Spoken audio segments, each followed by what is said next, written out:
Hi friends, welcome to Monish காஃப். இன்றைக்கி நம்ம பார்க்க போகிற ரெசிபி சேனைக்கிழங்கு ஃப்ரை. இது சாப்பிட்றதுக்கு அவ்வளோ கிறிஸ்பியாக இருக்கும். நம்ம சிக்கன் 65 விட அவ்வளோ டேஸ்ட்டாக இருக்கும்.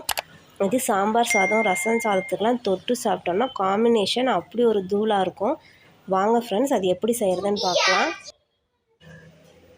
இப்போ நான் ஒரு சேனைக்கிழங்குல பாதி அளவு மட்டும் எடுத்திருக்கேன். அது மேலே இருக்க தோலெல்லாம் நீக்கிட்டு நான் வாஷ் பண்ணி வச்சுருக்கேன்.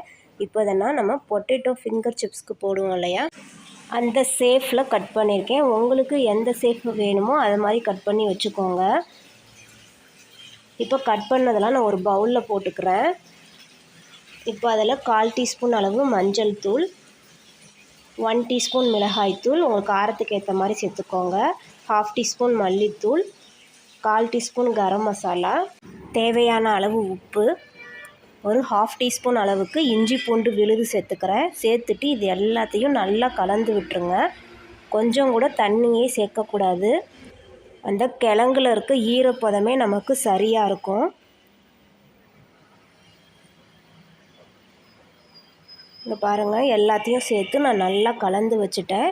இது ஒரு 15 நிமிஷம் அப்படியே விட்டுருங்க. நல்லா ஊறட்டும். அந்த மசாலாலாம் மேலே நல்லா ஒட்டுட்டோம். ஸ்டவ்வில் தவா வச்சு எண்ணெய் ஊற்றி வச்சுருக்கேன். இப்போ 15 நிமிஷம் ஆச்சு. இப்போ அதில் கொஞ்சம் கொஞ்சமாக எடுத்து எண்ணெயில் போட்டு நம்ம ஃப்ரை பண்ணி எடுத்துக்கலாம்.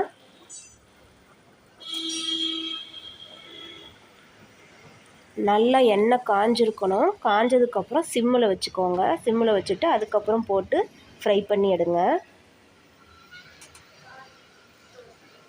அப்போ தான் நல்லா கிறிஸ்பியாக கிடைக்கும் நமக்கு சாப்பிட்றதுக்கு.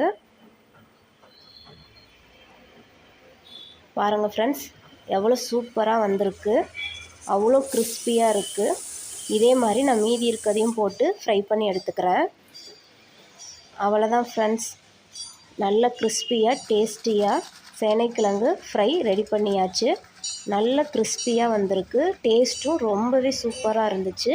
கண்டிப்பாக இதை ட்ரை பண்ணி பாருங்கள் ஃப்ரெண்ட்ஸ். நீங்கள் சாப்பிட்றப்போ மேலே மிளகுத்தூள் தூவி கூட சாப்பிட்டுக்கலாம். ரொம்பவே நல்லாயிருக்கும். ஓகே ஃப்ரெண்ட்ஸ், இந்த ரெசிபி பிடிச்சிருந்தா லைக் பண்ணுங்கள், ஷேர் பண்ணுங்கள். மறக்காமல் மோனிஷ் காஃப் சேனலை சப்ஸ்கிரைப் பண்ணி பக்கத்தில் இருக்க பெல் பட்டனை கிளிக் பண்ணுங்கள். Thank you friends.